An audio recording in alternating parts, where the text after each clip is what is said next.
Welcome, welcome, welcome. We are board games, card games, baking, dogs, and vacations. Welcome to Chris and the Mustache Man. Today we're making pot pies. This is actually my creation. Ground beef with Parmesan truffle surprise. Have flour, powdered buttermilk, salt, Crisco, and cold water, and a little bit of vinegar. The dried ingredients are dried tater tots, ground beef, cream of potato soup, sour cream, cheese, milk or heavy cream, frozen veggies, salt, pepper, Parmesan truffle seasoning to taste. First, making the pie dough. I use my KitchenAid mixer with a pastry beater. It makes making pie crust really simple. This is a double recipe that I've got in here. I like to do pot pies. You can use the same exact stuff to use a regular size pie. I put in my flour.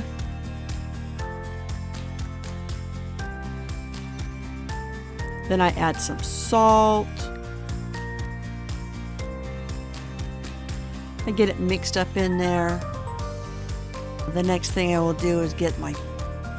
I put in a little bit, just about 1/4 of a cup of the powdered buttermilk powder.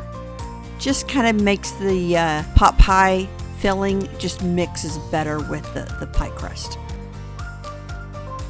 Next thing I do is add Crisco. You can do butter. Crisco is just less expensive. Butter is, I actually prefer the butter, but for the most part I do Crisco. And there's a fancy way to do it with water. I just, push it into a measuring cup and get it as close as possible. Love the mixer because I don't have to get this pastry.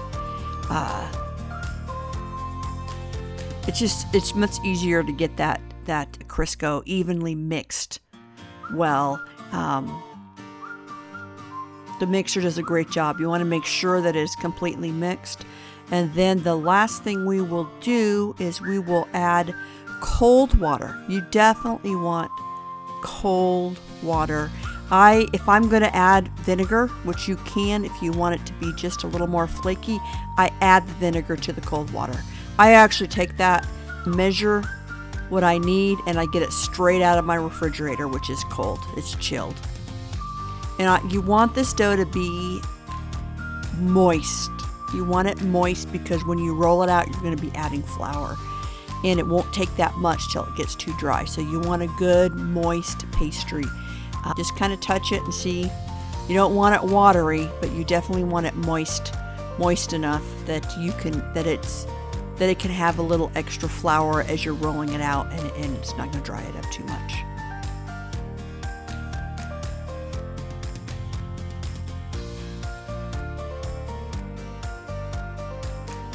Now this is a double batch. I'm making pot pies, and I like to make several pot pies, and then I've got my lunch for work for a few days. And once you have that pie crust ready, if you want to refrigerate it, you can. I go right in and start making the filling and have that set aside. Alright, making the pie filling. Alright, this one has ground beef. So you want to cook the ground beef. Get it nice and cooked all the way. You don't want to have it uncooked because you're just going to assume that it's not going to cook anymore when it's in that pot pie. Everything will be cooked up thoroughly and seasoned when you put it into the pot pie.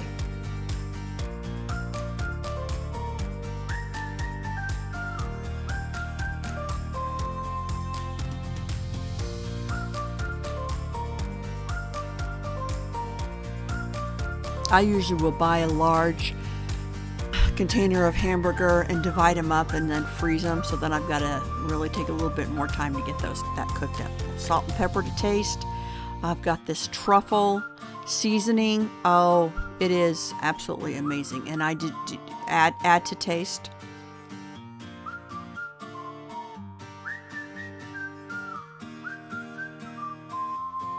Sometimes I like to put it a little bit stronger because the rest of the stuff that I'm adding is less flavor, so I like to have that hamburger just a little bit stronger.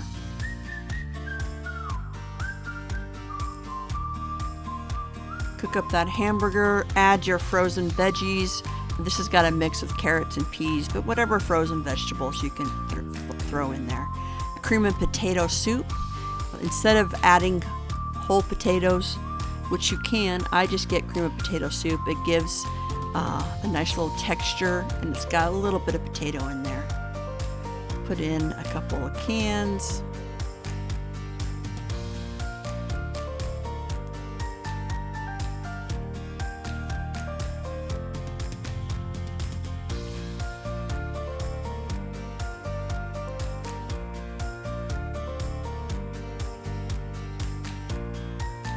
I do the dried tater tots, shredded tater tots. I go ahead and put that in now.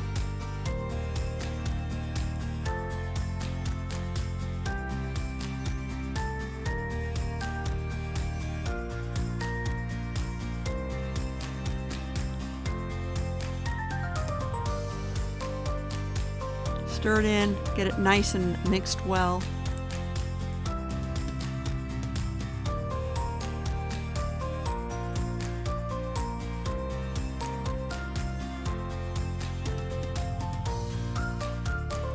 Once this is all cooked up nicely, everything mixed well, I put it in a bowl and I'll add the remaining of the ingredients to the pie filling. I'm calling it a pie filling.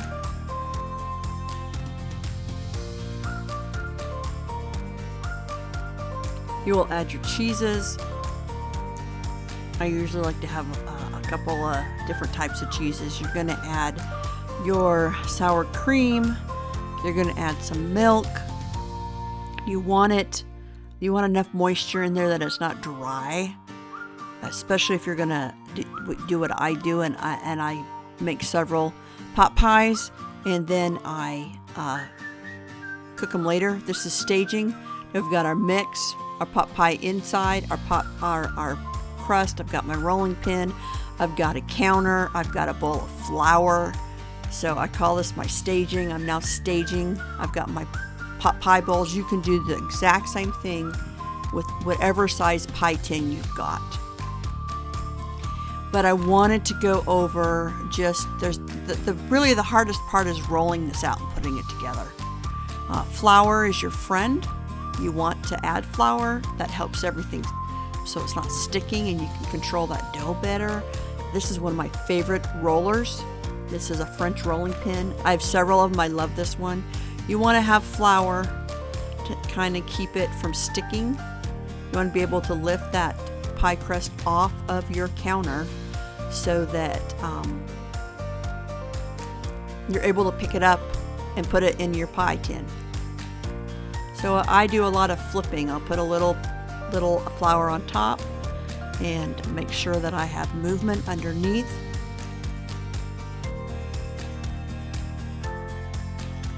Very forgiving, so you can have a crack and it should go right back in. It should be moist enough that you can kind of reshape it. It doesn't matter what the ends look. Don't worry about perfection here. Put it in that. Put it right in there into your pie tin, and that fits. So you've got a little bit of an overflow, which is great. I just get a knife and I cut around the edges, and that pie crust that I'm cutting off, I can use that for the next layer. So I'll go ahead and put my pie filling in and fill that up. I actually, when I'm cooking this one, I didn't really fill it up as much as I usually do, but I usually make it kind of overflow a little bit. Next thing you do is put the top on. And you don't actually need as much dough because it doesn't have to go into it. It's just covering the top. Same process. Use that flour. flip it over.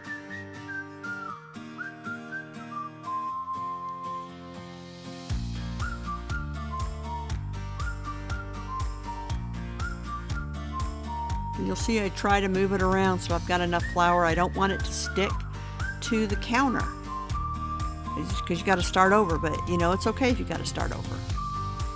I keep a bowl of flour right next to it, so I've got my flour and I've got everything I need to build my pie all right there, so I'm not running all over the place. And I love these pot pies. You don't have to make the dough. You don't have to roll it out that big. You just got to make it so that it'll fit a pot pie. Put it on top. I usually press the ends. And then same thing, butter knife, table knife, cut off the ends, then those can be reused for the next pie that I put together. Go ahead and seal the ends. You can make this as fancy as you want. I've got a lot of toppers that help decorate the pie crust, and you know, maybe we'll get those in some other videos. But this I don't. This is very basic. I just put some air holes in it, and sometimes I'll go ahead and do an egg wash on top. I just repeat that all the way through until I had 8 pies, and I cooked it at 375 for about an hour till it was golden brown. And when they cooled off, I put them in the fridge, and then I had lunches for the rest of the week. Absolutely love pot pies. Love pot pies. Please like and subscribe.